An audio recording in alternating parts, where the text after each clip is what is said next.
SSC চাকরির জন্য বরাদ্দ 10 নাম্বার নিয়ে অভিজ্ঞতার বা এক্সপিরিয়েন্সের 10 নাম্বার নিয়ে ঝড় উঠতে শুরু করেছে। যারা ফ্রেশার্স তারা পরীক্ষা দিয়েছিলেন মোট 70 নাম্বারের, লিখিত পরীক্ষা 60 নাম্বার এবং একাডেমিক্স 10 নাম্বার, অর্থাৎ 60 যুক্ত 10 সমান 70। অন্যদিকে যারা আনটেন্টেড টিচার তারা পরীক্ষা দিয়েছেন 80 নাম্বারের। কেমন বিষয়টা? লিখিত পরীক্ষা 60 যুক্ত একাডেমিক্স 10 এবং টিচিং এক্সপিরিয়েন্স বা অভিজ্ঞতার জন্য 10 নাম্বার।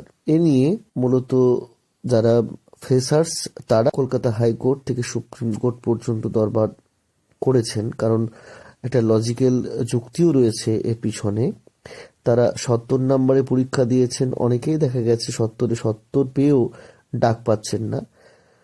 আবার অনেকেই যারা আনটেন্টেড টিচার তারা তুলনামূলকভাবে কম নাম্বার পেয়েও ডাক পাচ্ছেন, লিখিত পরীক্ষার ক্ষেত্রে বলতে চাইছি। এই নিয়ে কেস কাবাডি চলছে, কি হবে সেটা পরে বলা যাবে। তবে এক্সপিরিয়েন্সের 10 নাম্বার নিয়ে কি ঘটনাগুলো ঘটছে এ নিয়ে বিশেষজ্ঞ মহলের ভাবনা চিন্তা একটু আপনাদের সঙ্গে শেয়ার করছি। আমাদের আন্দোলনের কিছু কাজ বাকি থাকার জন্য এইমাত্র 25 তারিখ সন্ধ্যা 7টায় বাড়ি ঢুকি। আমরা সবাই জানি আগামীকাল এই 10 নম্বর চ্যালেঞ্জকে নিয়ে সুপ্রিম কোর্টে এক বিশাল বড় মামলা রয়েছে। বিশাল বড় বলতে আমি এই অর্থে বলতে চাইছি, কিভাবে এই পলিসিটাকে আনকনস্টিটিউশনালি ইমপ্লিমেন্ট করা হয়েছে। আমার মতো আপনারাও জেনে অবাক হবেন যে এই মামলাতে 4টা পক্ষ উঠছে। এক ফ্রেশার্স, আর এক ইন সার্ভিস, এক স্টেট এবং কমিশন। এক্ষেত্রে বলাই বাহুল্য যে স্টেট এবং কমিশন এবং ইন সার্ভিস এর এক পক্ষে, আর ফ্রেশার্সদের হয়ে আর একটা পক্ষ। মানে দেখতে পাচ্ছেন এখানে 3 জন একদিকে আর 1 জন আরেক দিকে। ফ্রেশার্সের পক্ষ হয়ে যে আমরা উকিল নিযুক্ত করতে পেরেছি, আমরা তো এমনিতেই বেকার। যেটুকু পেরেছি আমরা খুব কষ্টের টাকা দিয়ে যেটুকু আমরা উকিল নিয়োগ করতে পেরেছি, তার মধ্যে 2 জন রয়েছেন শুরু থেকেই, বিকাশ রঞ্জন, আর 1 জন রয়েছেন ফিরদৌস শামীম স্যার। আর অন্যদিকে যে উকিলগুলো রয়েছেন আপনারা দেখে অবাক হয়ে যাবেন। স্টেট এবং কমিশনের পক্ষ থেকে উকিল কারা কারা আছেন দেখবেন। জয়দীপ গুপ্তা, কপিল সিবাল অ্যান্ড কিশোর দত্ত। কিশোর দত্ত আমাদের পশ্চিমবঙ্গ স্টেটের অ্যাডভোকেট জেনারেল রয়েছেন। 10 নম্বরকে অবৈধভাবে বাঁচানোর জন্য এত তাবড় তাবড় উকিল ধরা হয়েছে, মানে আমাদের কাছে এটা একটা সার্কাজম হিসেবে কাজ করছে। কি আছে এমন ওই জায়গাতে যে কপিল সিবালের মতো উকিলকে নিযুক্ত করতে হচ্ছে, জয়দীপ গুপ্তার মতো উকিলকে নিয়োগ করতে হচ্ছে। আচ্ছা, ইন সার্ভিসদের হয়ে কে আছে? মিনাকা ম্যাম, অভিজিৎ স্যার এবং নীরজ স্যার। এনারা তো কম মাপের উকিল নন, এনারা সবাই সিনিয়র। আর আমাদের কাছে সিনিয়র হিসেবে খালি একজনকে পেয়েছে। তো এইখানেই আমরা বুঝতে পারছি যে চক্রান্তটা কত দূর পর্যন্ত খেলা হয়েছে। আগামীকাল দেখা যাবে। আগামীকাল এই তাবড় তাবড় উকিলদের মাঝখানে আমাদের উকিলের লড়াই নয়, আগামীকাল হচ্ছে আমাদের অধিকার রক্ষার লড়াই। দেখা যাক আমরা আমাদের অধিকারকে কতটা তুলে ধরতে পারি। তবে এক্সপিরিয়েন্সের জন্য যে 10 নম্বর, সেটা আমি শুরু থেকে বলে আসছি, দিস ইজ টোটালি আনকনস্টিটিউশনাল। যদি পলিসি হিসাবে এটাকে যদি ইমপ্লিমেন্ট করতে হয়, যেটা এর আগে আমরা শুনতে পেয়েছি হাইকোর্টের মামলাতে, তো পলিসি তো কোনোদিন আর্টিকেল 14, আর্টিকেল 16 এগুলোকে ভায়োলেট করতে পলিসি তৈরি করা যাবে না। আর কিছু জিনিস আমি আগে থেকে তুলে আনছি। 12তম RLST-তে 5 নম্বর এক্সপিরিয়েন্সের মার্ক দেওয়া হতো, কথা সত্য। কিন্তু ওই মার্কসটা কখন দেওয়া হতো? ওই মার্কসটা দেওয়া হতো ইন্টারভিউয়ের সময়। তখন বিএড কম্পালসারি ছিল না। তো ওই জন্য যিনারা একেবারে বিভিন্ন স্কুলে পড়িয়ে বা আর কিছুতে হয়তো এক্সপিরিয়েন্স গেইন করেছেন, ওই জন্য ওনাদেরকে অন্তত ইন্টারভিউ পৌঁছতে হতো। ইন্টারভিউ 5 নম্বর দেওয়ার ব্যাপার ছিল। তারপরে বিএডটা কম্পালসারি করা হলো। আচ্ছা, আপনি একটু ভেবে দেখেন, বিএডটা আসলে কি? বিএডটা হচ্ছে একটা স্পেশাল ট্রেনিং। কোনো এইচএস ক্যান্ডিডেট গিয়ে সরাসরি বিএড করতে পারবে না। বিএড করতে গেলে ওকে ন্যূনতম যোগ্যতা কিন্তু গ্র্যাজুয়েশন লাগবে। তাহলে ভাবতে পারছেন বিএডটা কত বড় একটা স্পেশাল ডিগ্রি। ওটা আলাদা করে আমরা 2 বছর ভাবে ট্রেনিং করলাম। তো যিনি 2016-তে যিনি গ্যাজেট তৈরি করেছিলেন, উনি এই বিষয়টা ভালো করে বুঝতে পারছিলেন যে যেখানে বিএড কম্পালসারি করলাম, যেখানে ওই ট্রেনিংটা কম্পালসারি করে দিলাম, তাহলে এখানে তো এক্সপিরিয়েন্সের মাঝে কোনো ভ্যালু থাকলো না। তো যাকে আমরা আগের ক্ষেত্রেও দেখেছি, ইন্টারভিউয়ের চলাকালীন হতো যে নম্বরগুলো ছিল 10, 15 করে যাই ছিল, ওই নম্বর নিয়ে কিভাবে একটা দুর্নীতি হতো এই বিষয়টা নিয়ে আমরা সকলেই আগে থেকে জানি। বিশেষ করে এই এসএসসি নিয়োগের ক্ষেত্রে আমাদের মনের মধ্যে একটা ভয় থাকেই যে ইন্টারভিউ যে ওই 10 অথবা 15, আমি আগের কথা বলছি, ওখানে আদৌ আমি নিজের যোগ্যতা হিসাবে নম্বর পাবো তো? এটা কিন্তু আমাদের মনের মধ্যে সবসময় প্রশ্ন থাকতো শুরু থেকে।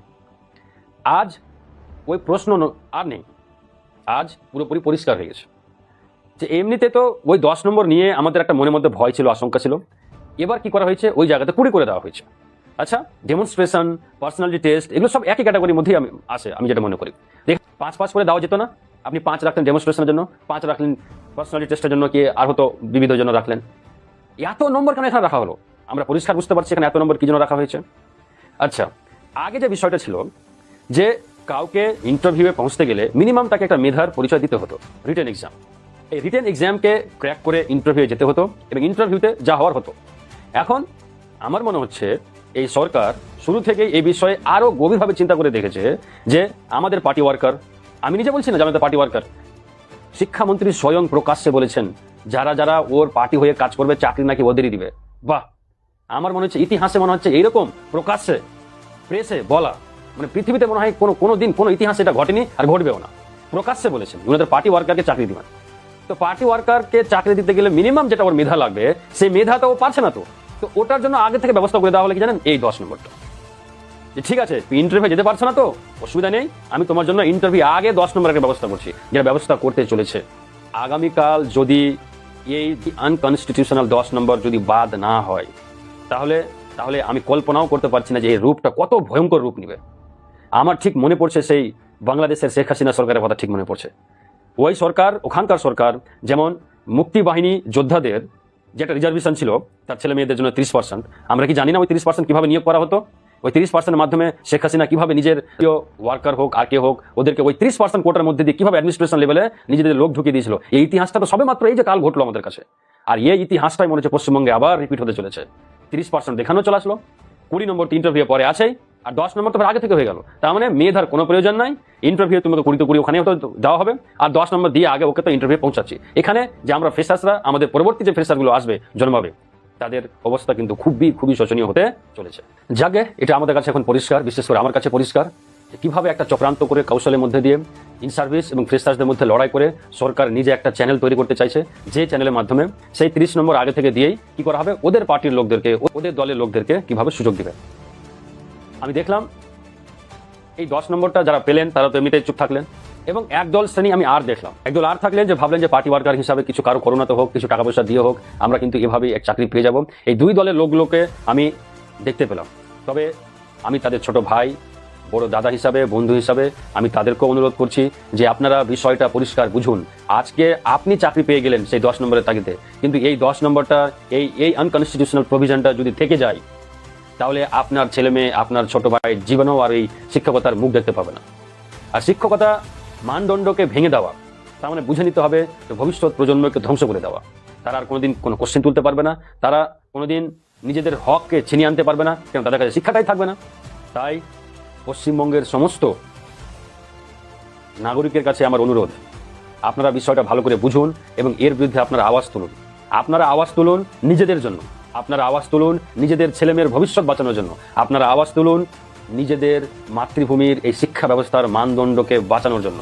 আজ পরিস্থিতি এমন দাঁড়িয়েছে যে আমাদের এখন সচেতনমূলক সরকার থেকে সচেতনমূলক নাগরিক হওয়াটা বেশি জরুরি।